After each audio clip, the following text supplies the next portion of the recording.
저는 오디오 평론가 코나이라고 합니다. 예. 반갑습니다. 예.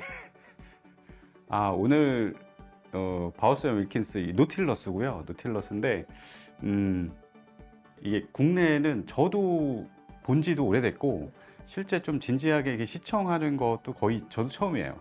예. 그래서 어제부터 좀 저도 시연하면서 좀 듣고 있는데 좀 같이 들어보면 좋을 것 같아요. 예.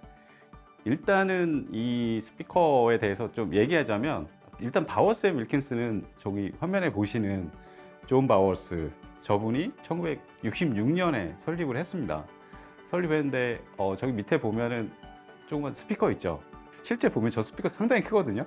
저 집에서 예전에 사용해 본 적이 있는데 매트릭스 801인데 저게 이제 80년대에 나와서 엄청 롱런을 하면서 1, 2, 3까지 나왔었고 그러다가 저분은 1980년대에 돌아가셨어요. 이제 매트릭스 시대는 저물고 그러니까 새로운 이제 앞으로 도약을 해야 될 거 아니에요. 그래서 뭐를 만들까? 일단 일반적인 스피커 메이커들은 다음 세대로 이제 도약을 할 때 플래그십을 먼저 만들잖아요. 최상위 모델을 한번 딱 연구 개발해서 만든 다음에 그 이후에 이제 상용 버전들 좀 더 합리적인 가격대 제품들을 만드는데 그 수많은 연구 끝에 딱 탄생한 게 이거예요. 노틸러스.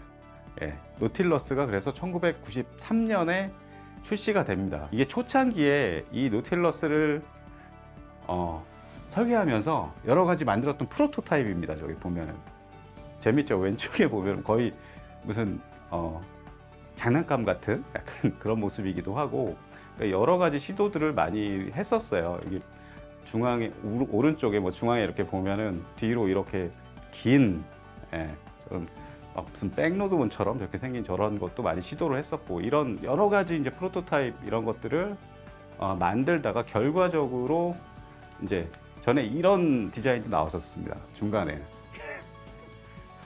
예. 그 다음에 마지막으로 이제 거의 마지막 즈음에 나왔던 게 거의 유사하죠. 이제 예, 거의 유사한 저런 디자인으로 이제 나오고 최종적으로 이 디자인이 선택이 됐어요. 이게 옆에서 보면 좀 보이실지 모르겠지만 옆에서 보면 일반적으로 달팽이라고 그러잖아요. 달팽이 모양 같잖아요. 근데 저게 사실은 앵무조개의 형상입니다. 앵무조개. 그러니까 이 모델명이 노틸러스잖아요. 노틸러스가 우리나라 말로 앵무조개예요. 예, 앵무조개가 실제로는 이렇게 생겼습니다. 멋있죠?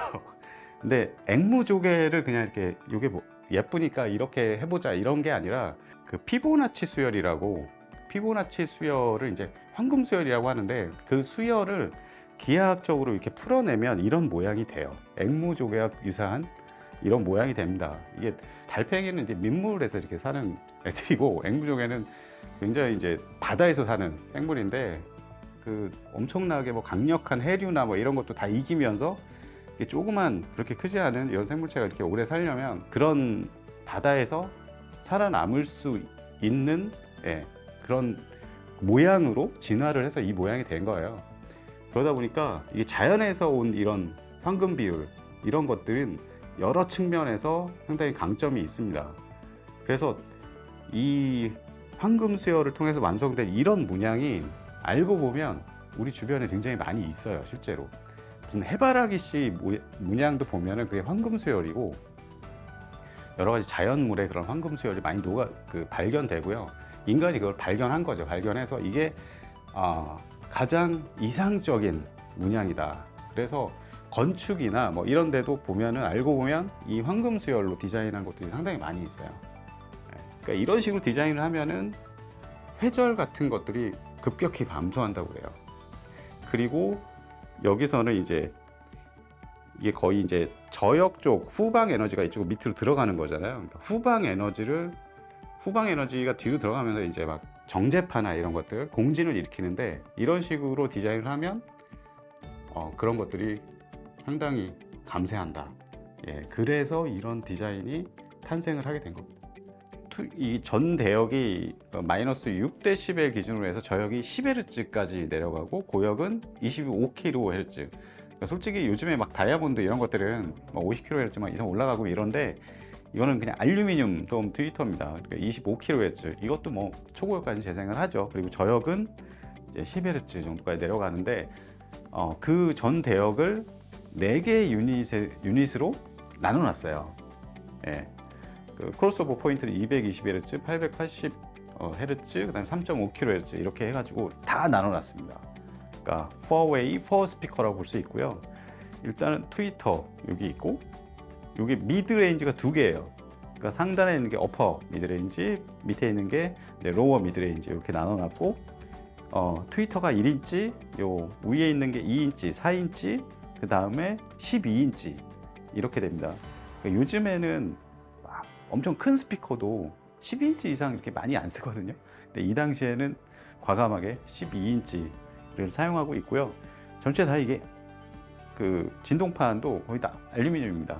예, 알루미늄 소재를 사용을 하고 있고요. 그 다음에 또 트위터 뭐 이런 쪽들 보면은 뒤에 트위터 미드레인지 보면 뒤쪽으로 굉장히 길어요. 이게 뒤에 이게 테이퍼드 튜브라고 그러는데, 트위터가 이 정도, 그 다음에 어퍼 미드레인지 이 정도, 로어 미드레인지는 이렇게 굉장히 길어요. 유닛의 드라이브, 이게 진동판이잖아요. 진동판이 이제 앞으로 나오는 소리가 있는데 이거는 우리가 듣는 거고, 항상 문제가 되는 거는 이 캐비닛 때문이거든요. 모든 문제는 캐비닛에서 시작됩니다. 유닛을 매달아야 되니까, 그리고 앞으로 나온 거랑 뒤로 나온 거랑 이게 섞여버리면은 이게 감쇄가 돼버리기 때문에 인클로저에 이거를 유닛을 가두긴 해야 돼요. 가두긴 해야 되는데 가둬놓으면은 이게 진동판이 떨 때 같이 떨고, 그리고 후방 에너지를 이 안에서 막 후방 에너지가 섞이게 되면 그게 공진이 되고 정제파가 되고, 그게 또 유닛에 영향을 끼치고, 포트를 뚫어놔도 포트에서 자연스럽게 후방으로 빠져주면 좋은데 또 그렇지 못한 경우가 생기고, 그렇기 때문에 이 바우스 윌킨스에서는 아예 튜브 방식으로 이렇게 설계를 해서 후방 에너지가 뒤로 갈수록 자연스럽게 그냥 소멸시키는 이런 방식을 개발을 해냈습니다. 예. 이때 개발된 기술을 가지고 1998년 딱 5년 뒤에 노틸러스 800 시리즈가 쭉 나옵니다. 그게 지금 다이아몬드 이 시리즈의 선조죠. 어떻게 보면 지금 실질적인 플래그십 800 다이아몬드 시리즈의 시작점이 바로 여기에 있다, 이렇게 보시면 될 것 같습니다. 이게 이제 이 노틸러스 이제 제작 과정들 일부 사진인데요.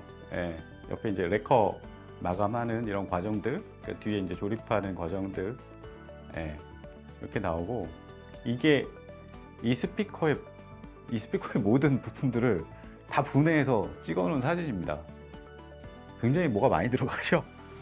예, 이게 아까 이제 유닛 구성에 대해서는 말씀드렸는데, 이 스피커가 굉장히 설계가 굉장히 독특한 부분들이 여럿 있어요.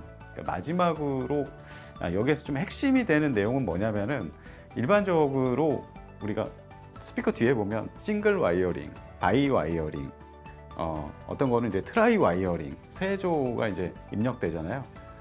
근데 얘는 그런 식으로 이제 되는 경우는 뭐 스테레오 인티앰프나 아니면은 프리파워 이런 거 분리형 매칭해도 되고, 바이 와이어링으로 스피커 케이블을 이렇게 연결해도 되고, 그 다음에 바이 앰핑이라는 것도 할 수 있죠.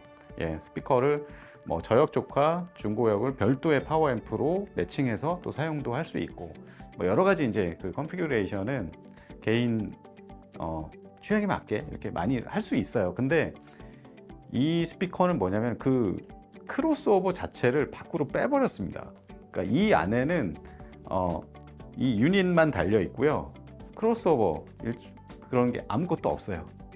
크로스오버가 저 바닥에 오른쪽 밑에 있죠. 노틸러스 액티브 크로스오버 좌우에 하나씩 따로 있습니다. 그리고 저거는 전원을 꼽아서 작동이 되고, 모든 파워앰프가 저쪽으로 연결이 돼 있어요. 저기서 모든 대역을 다 분할해 주는 겁니다. 그러니까 프리앰프에서 일단은 소스기에서 이게 린 클라이맥스 DS3고요. 이게 프리앰프예요. 클라스 델타 프리앰프. 그리고 여기에서 받은 거를 신호를 저 액티브 크로스오버로 다 주면은 제가 이제 거기에서 분배를 해줘요. 주파수 대역별로. 그래서 각 주파수 대역을 별도의 파워앰프가 그 대역들만 증폭해서 스피커로 이제 들어가는 그런 방식이거든요. 되게 복잡하죠. 앰프가 너무 여러 개니까. 그러니까 간단히 제가 설명드리면 일단은 프리앰프는 여기 있고 그다음 요 밑에 있는 게 양쪽 트위터를 드라이빙하는 겁니다. 트위터만. 그리고 요 밑에 양쪽에 있는 거는 모노예요. 예. 당연히 이제 저역 쪽 가장 많은 에너지를 필요로 하는 저역이 각 채널당 한 대씩 이렇게 매칭이 돼 있고 이 양쪽에 있는 것들은 또 스테레오입니다. 얘네는 다 스테레오인데 얘네는 이제 미드레인지 그러니까 투 채널이니까 하나씩 그렇게 해서 지금 총 그러니까 모노가 모노가 2개 그러니까 스테레오 파워 3대 이렇게 해서 모든 유닛을 각각의 분리된 파워 앰프가 드라이빙하는 이런 방식으로 지금 셋업이 돼 있는 거예요. 이것들을 이제 어떤 분들은 그 스테레오를 안 쓰고 모두 모노로 구사하시는 분들도 계시고 어쨌든 얘는 그런 식으로 밖에 운영을 할 수가 없게 나왔어요. 애초에. 그래서 약간 진입장벽이 있기는 한데 정말 이렇게 제대로 드라이빙을 할 경우에는 가장 이상적인 셋업이라고 할 수 있어요. 그러니까 어떤 하이엔드 사운드의 어떤 최고 수준에 이르려면은 결국은 바이앰핑이다. 그 중에서도 액티브 바이앰핑이다. 그러니까 모든 엔지니어들이 공통적으로 갖는 생각인 것 같아요. 일반적으로 스피커가 플레인지 모든 소리가 유닛 하나에서 나오는 뭐 그런 소리가 가장 이물감이 없다고 그러죠. 그러니까 주파수를 가청 대역의 주파수를 여러 유닛으로 나누면 사실 그 나누고 이제 크로스오버로 자르면 그 이음매에서 이제 아무래도 평탄하지가 못한 경우가 있고 뭐 그렇기 때문에 자연스럽지 못하다 그러는데 그래서 일반적으로 한 2웨이 정도가 가장 자연스럽고 위상 오차나 이런 것도 적고 이런데 그래서 3웨이 이상 스피커가 설계하기 가장 어렵다고 그래요. 근데 이 스피커는 무려 4웨이를 통해서 이렇게 좀 이물감이 없는 각 대역 간에 뭐 이렇게 막 안 섞이고 조화롭지 못한 이런 게 별로 없잖아요. 저도 이 스피커를 제대로 들어본 건 거의 처음인 것 같은데 상당히 흥미롭습니다. 이런 걸 들어보면. 하여튼 현대 이 하이엔드 스피커의 어떤 뭐랄까요 이상향 그 해답 중에 하나를 가장 먼저 제시한 이 스피커가 아닐까 개인적으로 그렇게 생각을 합니다. 바우스 윌킨스가 이쪽 스피커 설계 쪽에서는 이제 한 축을 한 봉우리에 오른 그런 브랜드라고 생각되는데 그 브랜드에서 만든 최고 플래그십 이런 스피커들은 이거 뭐 실제 내가 구입하고 말고 이거와 상관없이 뭔가 한쪽에 정말 일가를 이루면 어떤 사운드, 어떤 퍼포먼스가 나오는지 그런 거를 정말 경험할 수 있는 그런 기회가 되지 않았나. 또 이런 거를 좀 들어보면 자신이 오디오 시스템을 이렇게 구상할 때 또 상당히 좀 도움이 좀 많이 되고 자기의 취향을 훨씬 더 또 확고하게 알 수 있는 기회가 되기도 해요. 그런 면에서 의미가 있지 않나 그런 생각을 해봤습니다. 하여튼 오늘 준비한 시간 여기까지입니다. 맞습니다. 네.